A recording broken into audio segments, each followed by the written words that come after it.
The colorful era of atomic weapons testing in the American Southwest was a combination of high science and Wild West, illustrated perfectly by a vintage diner and soda fountain that came and went on the desert in less than a decade. Now, through history, archaeology, construction, and artistic interpretation, it's been resurrected in a one-of-a-kind art exhibit at the University of Wyoming, on display for only a few months. It's called Where the Heck is Yucca Fountain? I'm Steve Peck of Wyoming PBS. This is Wyoming Chronicle.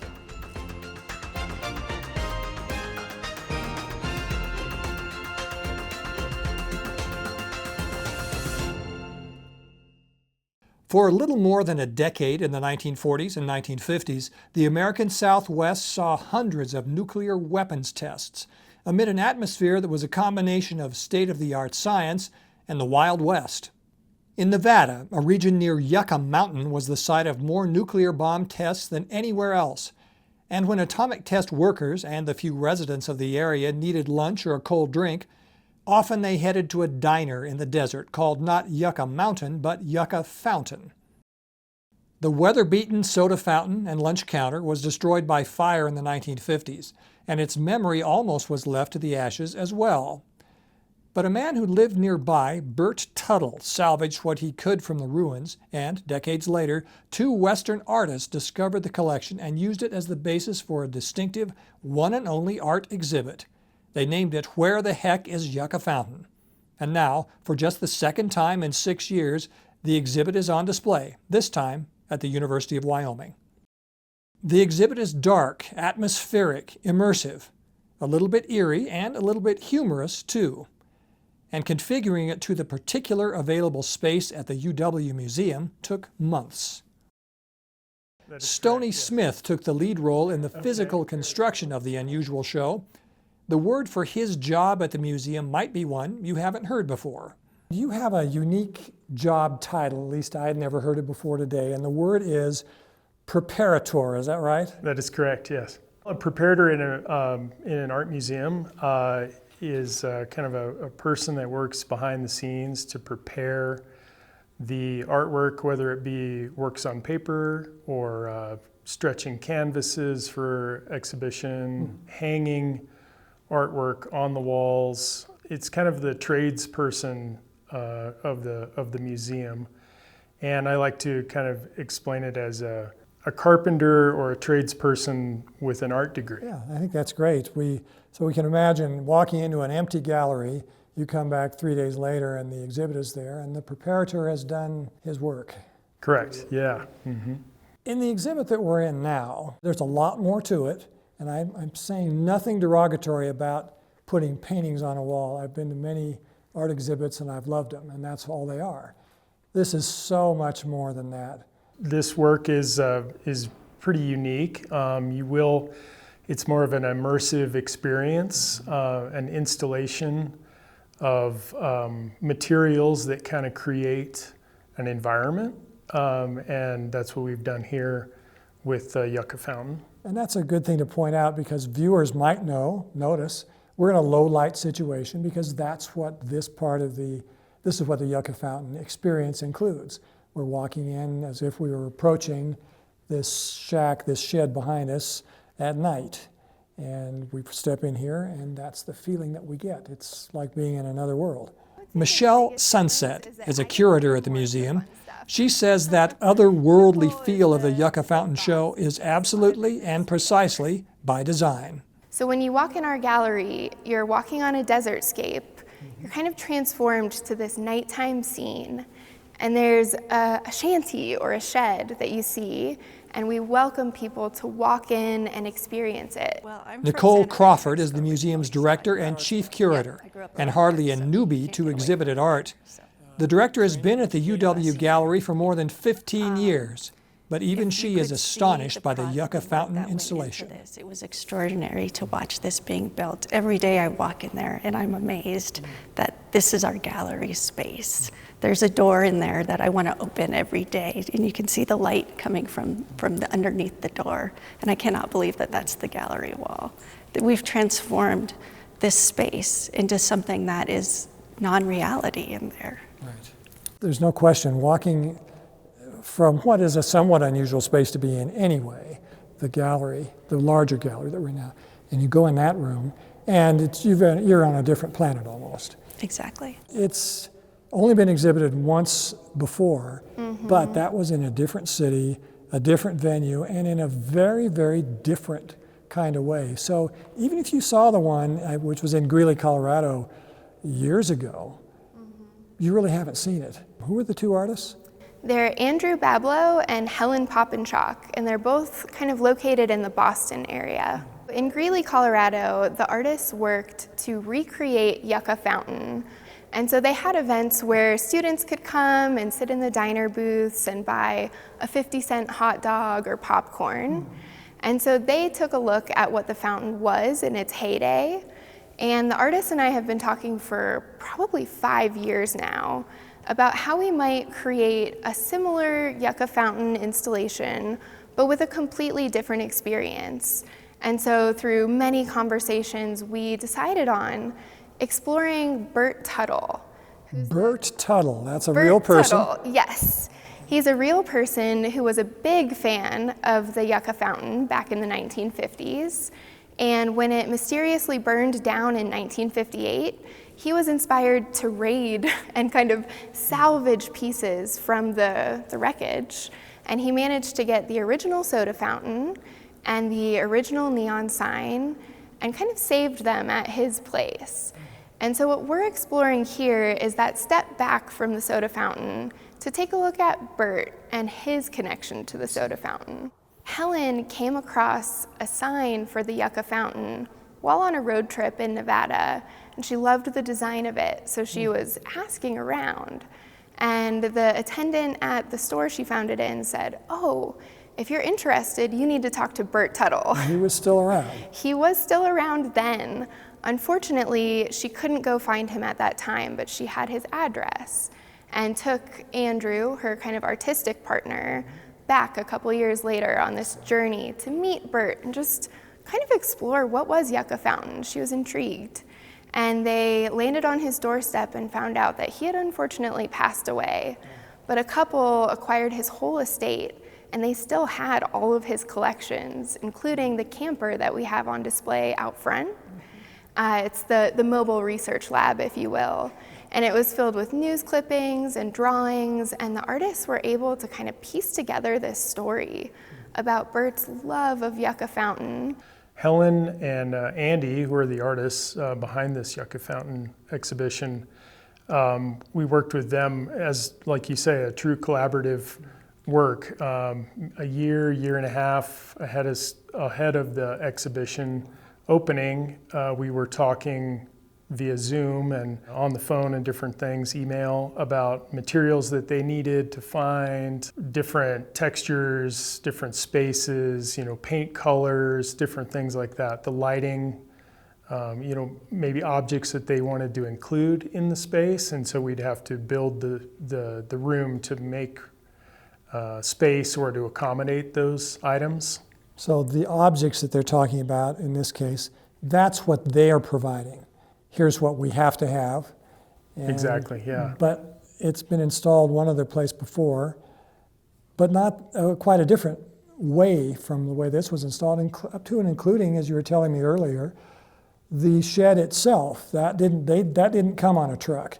You rounded up the materials for that, right? We did, yeah. And a lot of the materials they had, we had repurposed from their other exhibition that they had done. And so a lot of the framing material, flooring, they had a whole storage unit full of building materials that we could pull from. And so we tried to utilize as many of those things as we could. As artists, they weren't saying this has to be done exactly to this specification because that's how we do it.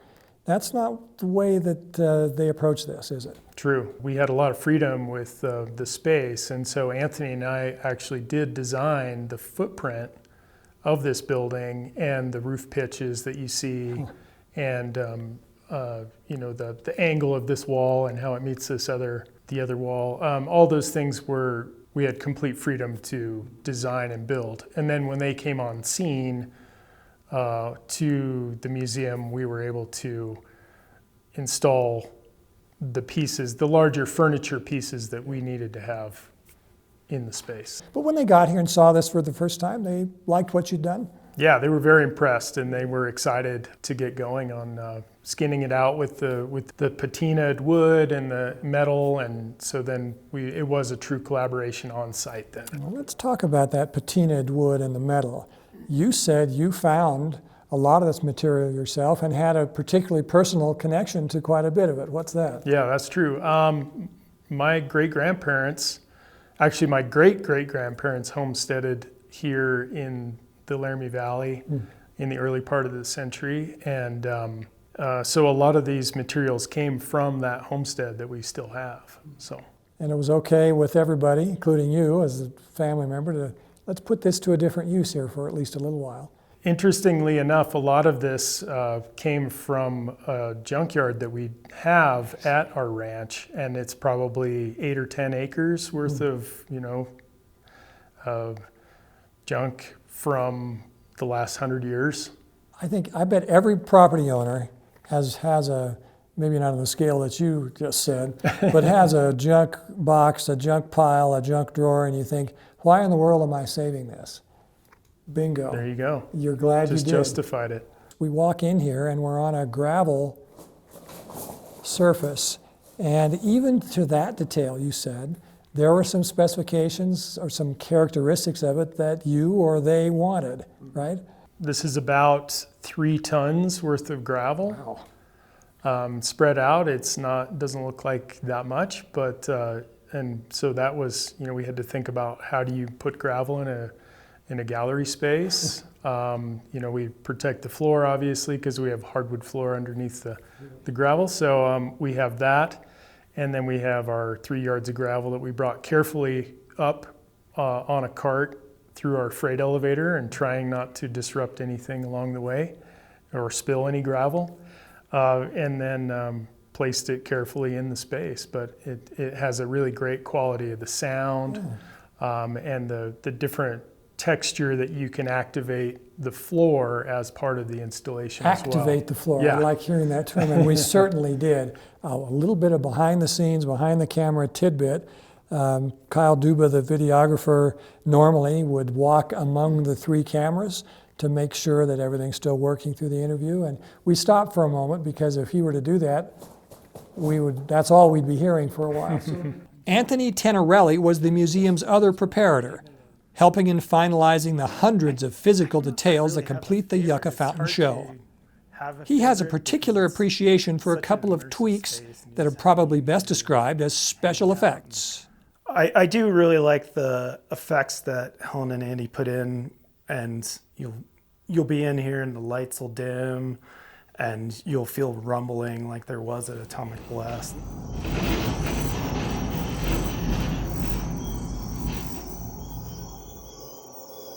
One of the little things that I presented to them, I was like, oh, well, there's some archival atomic blast footage.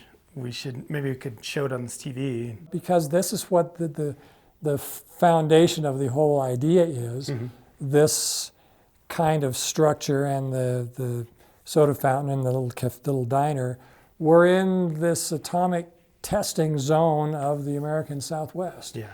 And so we kind of chuckle, hey, look at this. But in what we see in the video back there, pretty serious business going on there too. And you thought of that. It sure adds to it. Yeah. Even in what clearly is a very carefully, I hope I'm using the right word, conceptualized exhibit, but a lot of freedom as well in your part of it. Yeah. Suggesting something to the artist, which I don't think you'd do if you were hanging a painting. Did you ever consider putting a little more blue here? No, usually you don't want to do that. I've been at the University of Wyoming Art Museum for about 10 years now. And we've had a variety of different installations and artwork that's come through here, but this is definitely the most unique that I've helped install. So it's a construction project, yeah, in a way that a lot of maybe most other installations certainly aren't. Yeah. So we're standing now in the shed that we saw in the earlier shot in the background. Now we're in it, And I think it almost goes without saying, this shed wasn't here before. No. You built it. Yeah. What was in this room, this space, typically, if this weren't here? We have a variety of different things in the space. This is specifically our contemporary gallery, so usually we're only showing artists that are currently making art. So paintings, Paintings. sculptures, fabric arts, that kind of things that Yeah, would be well- hanging from the ceiling, things on the wall, things that you can walk among, look at. Yeah, But sometimes films and Yeah, other things like Things that. on screen, but not a shed. No, But definitely it's here not. now, and that's one reason I suppose that the installation is here for months, Yeah. because you put a lot into it. Yes. What makes that art compared to, for someone who might think, well, I can see why that painting is art, how come that is? Well, it's a creative process. It's not just a building that we built in there. It was a collaborative process. It's an idea that came from these artists. It was created over time. It came from all of us here to create this space. Wouldn't have been created without us, without you. Exactly, without any of us here. It's art because it's an expression that gets people thinking and talking about the world around them. So it may not look the same as a more traditional exhibition that we would host here of paintings on the wall or putting sculptures on pedestals, but it is an opportunity to look at an artist's vision. And in this case, more than look at. You can touch it, you can interact with it, you can explore it. Good point, because you don't want people going in there to that tool bench and hammer nails, but if someone wants to touch something, not okay most of the time in a museum setting, but in there, it is okay. Yeah, in there we hope that people will pull a book off the shelf and wonder why the artist chose that book, and hope that it tells them a little bit more about the story. You can think of a thing or two that you'd want someone to see or make sure they didn't miss when they went in there? That's a great question. I'm most excited about our satellite pop-up installation at Sunshine Coffee. Well, that's a good point, because when it was exhibited before and as it was conceived, it was all going to be in one spot. That didn't happen to work for this museum. So there's 3 different places where you can see parts of Yucca Fountain. Yeah, and that's new for us as well at the museum. We often just kind of show work here in our galleries, but we had an interested partner in Megan Johnson at Sunshine Coffee. She's the owner. Which is an existing business in Laramie. It is, yes. It's in the Laramie Plains Civic Center, and she's really interested in engaging with artists. And so when Andy and Helen approached me with the idea of maybe breaching the museum walls, we explored a few options, and this one turned out to be an amazing fit because we were able to set up one of the diner booths from the fountain, and we also were able to fit in some display cases of more of Burt's ephemera.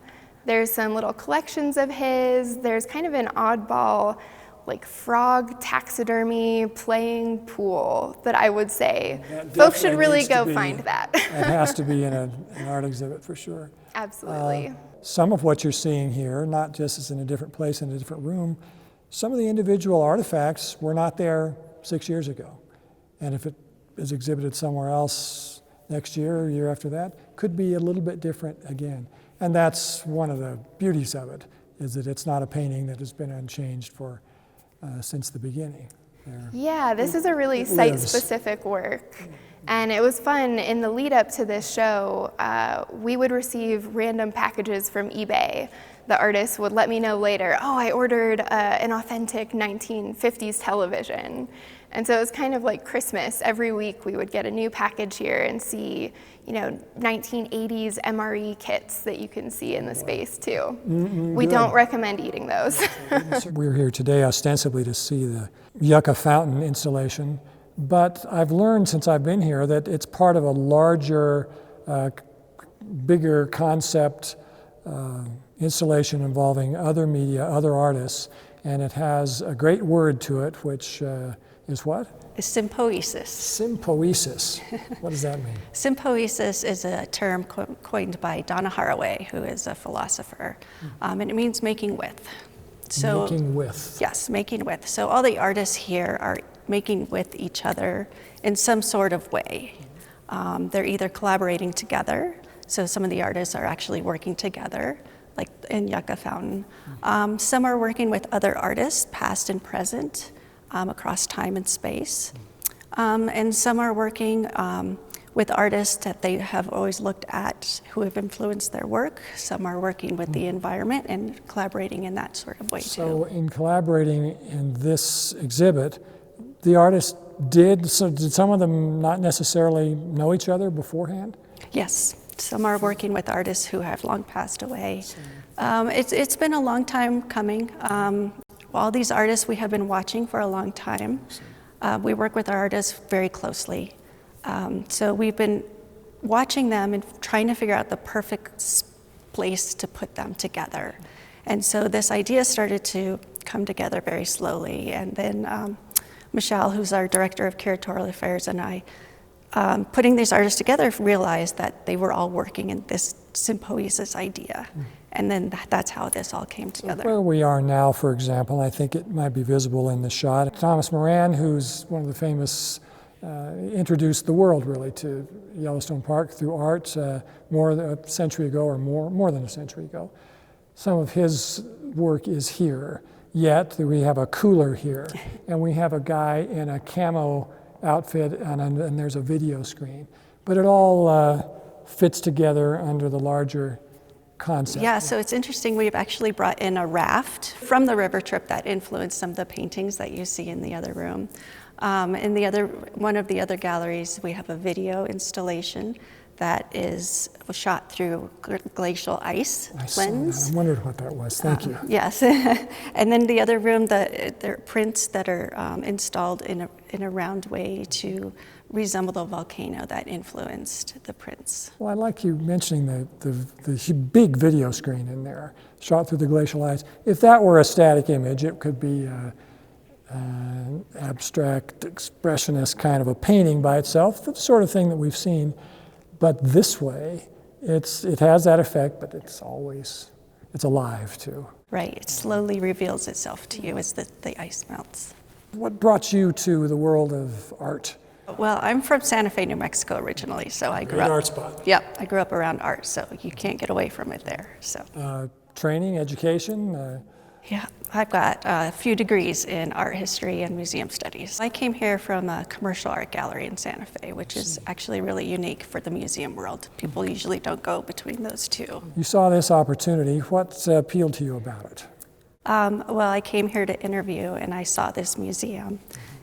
This museum is extraordinary. It is wonderful. The collection is amazing, this building is amazing, and the exhibitions that were being done here are incredible. Did that surprise you at all? It was absolutely surprising. We have an amazing gem here. I'm not trying to diss the state of Wyoming or assume that you did, but I bet it's not unusual that people who haven't been to Wyoming or haven't been here don't realize what we've got. I wouldn't have expected to see it. Oh, absolutely. When artists come here and they see the space we have, they're absolutely blown away. Visitors come here from New York or from around the world, and people are absolutely blown away. People who like art, are interested in art, interested in museums, which is a related but somewhat separate thing, they like what they see here. Yeah, absolutely. Good. The building opened when? 1994. You're confident saying we did it right. Absolutely, yeah. You say you have an art degree. Where'd you get that? I do, at University of Wyoming. You did? Yes. And the degree is in? I've got a Bachelor of Fine Arts in ceramics. Still get to work in ceramics when you I want do, to? yeah. I have a small home studio that I work in. I have participated with some different projects here at UW since graduating, helping with the ceramics department, and also, just kind of staying connected with visual arts. So here's an art person from Wyoming. You found a way to stay in Wyoming.